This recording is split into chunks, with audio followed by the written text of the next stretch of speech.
गायों ने तुम्हें पहचान लिया? मैं नहीं पहचान पाया, मुझे क्षमा कर दो।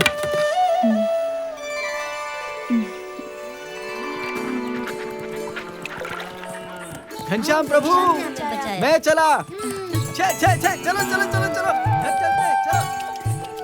अरे ये खून कैसा?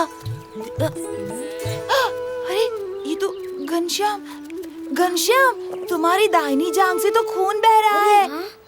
कुछ नहीं, एक सूखी ठूंठ घुस गई। जल्दी से घाव धो देते हैं, वरना जहर फैल जाएगा। तुम चिंता क्यों करते हो, सब ठीक हो जाएगा। हम तुम्हारी नहीं सुनेंगे, चुपचाप तालाब पर चलो।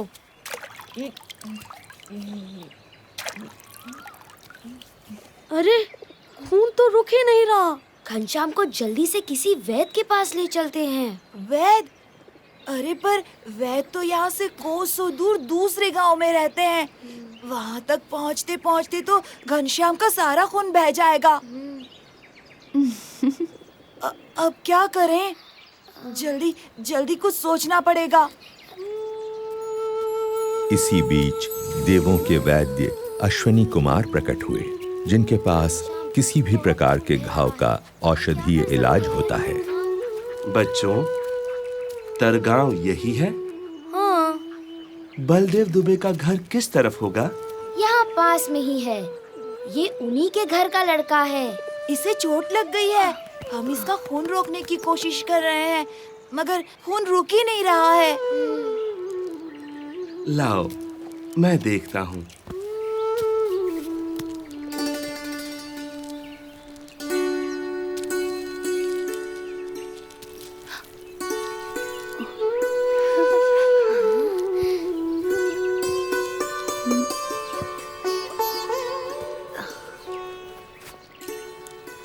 चलो, खून बहना तो बंद हो गया।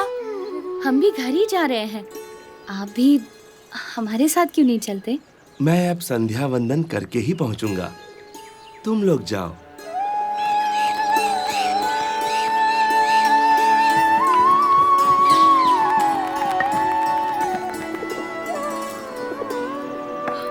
अरे हे राम, ये क्या हुआ? कैसे चोट लगी? कहीं गिर गए क्या? कुछ नहीं भाभी, खेल खेल में तो लगती ही रहती है। ये पट्टी भी खेल खेल में ही लग गई। देखो तो।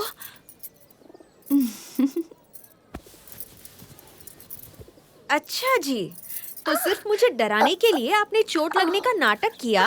क्यों घनश्याम, चोट कैसी है? क्यों रे सुखनंदन, तू कब से झूठ बोलने लगा? नहीं दीदी, घनश्याम को सचमुच चोट लगी थी। बहुत खून बह रहा था और रुकने का नाम ही नहीं ले रहा था। वो तो रास्ते में एक वैद्य जी मिल गए, उन्होंने ही पट्टी बांध दी। अच्छा, अगर तू सच बोल रहा है तो इतनी जल्दी घाव कैसे भर गया? ये देख। वो तो आप वैद्य जी से ही पूछ लीजिएगा। वो आप ही के घर तो आ रहे थे, अभी तक नहीं आए। कौन वैद्य जी?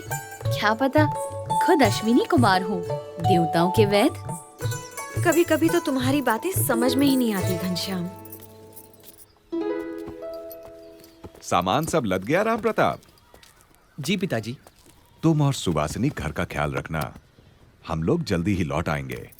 जीते रहो।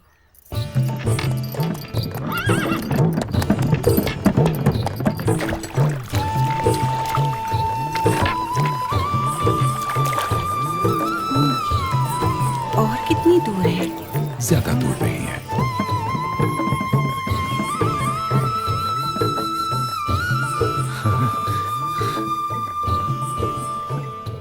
गाड़ी रोक दो भाई। भगवान की कृपा से मंदिर सामने है और आरती का समय भी है।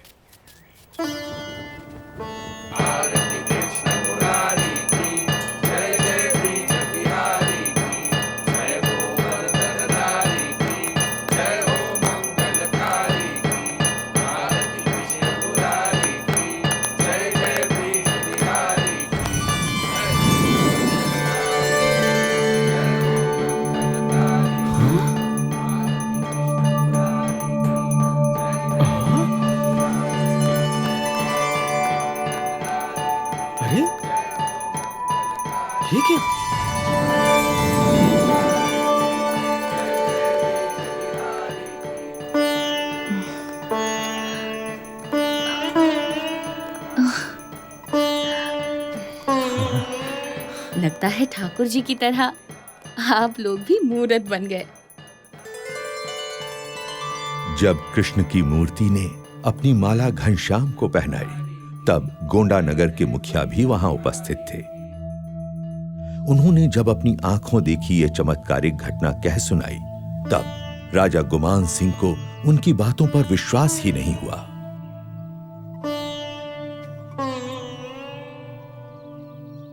ये कैसे हो सकता है मुखिया जी? धातु की मूरत खुद चलकर आई और एक बच्चे के गले में अपनी माला डाल दी। हाँ, असंभव। मैंने खुद अपनी आंखों से देखा था महाराज। मुझे तो लगता है धर्मदेव जी का मझला बेटा घनश्याम स्वयं भगवान है। अच्छा, तो बुला भेजो उन्हें। जी। अगर वो बच्चा सच में भगवान है, तो शास्त्रों के अनुसार उसके चरणों में 16 चिन्ह होंगे।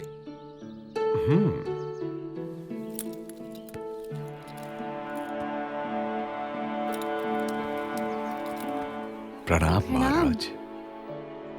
महाराज, यही है मेरा मझला बेटा घनश्याम। घनश्याम, जरा अपने पैर सीधे करके बैठो तो।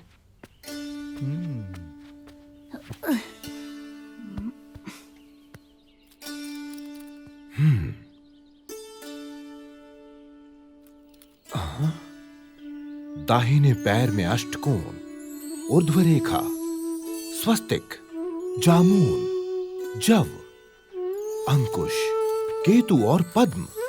बाएं पैर में त्रिकोण, कलश, गोपद, धनुष, मीन, अर्धचंद्र और व्योम। यानी भगवान के 16 चिन्ह विद्यमान हैं।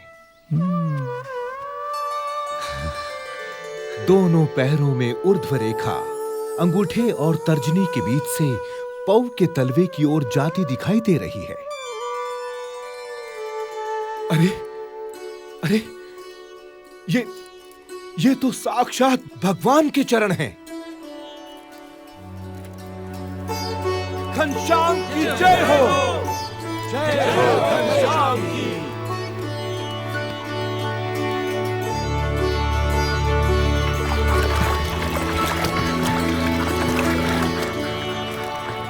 काशी, भारत की विद्वत नगरी, इसलिए शास्त्रों में इसी प्रकार ज्ञान की नगरी, कि मनुष्य मात्र को शास्त्रार्थ सभाएं यहाँ का नित्य क्रम है।